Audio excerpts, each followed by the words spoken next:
Dua alat berat diturunkan bongkar pasar Apung Mardika, pedagang hanya bisa pasrah. Dua alat berat berupa ekskavator diturunkan pemerintah Provinsi Maluku untuk membongkar pasar Apung Mardika.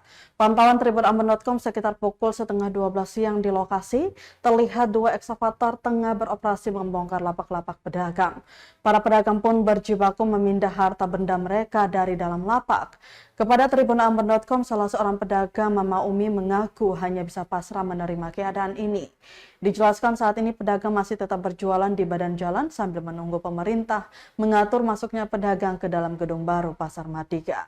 Terpisah dari itu, salah seorang sopir angkutan umum trayek Paso, Ipus Lainata, menegaskan bahwa kebijakan pemerintah bertujuan untuk mengurangi kemacetan di kawasan Terminal Mardika. Adapun proses penggusuran dikawal ketat ratusan aparat gabungan TNI Polri dan Satpol PP dan Dinas Perhubungan. Atur katong begini katong suka sudah. Iya, Jadi katong misalnya pemerintahnya ya. Terpaksa berjual begini, Mak. Ini nanti katong sementara berjual di jalan dulu ya. Setelah itu mereka dong atur katong di dalam baru sama-sama katong masih di dalam lah. oke, siap. Dengan Mama siapa? Ibu Umi. Umi. Ya.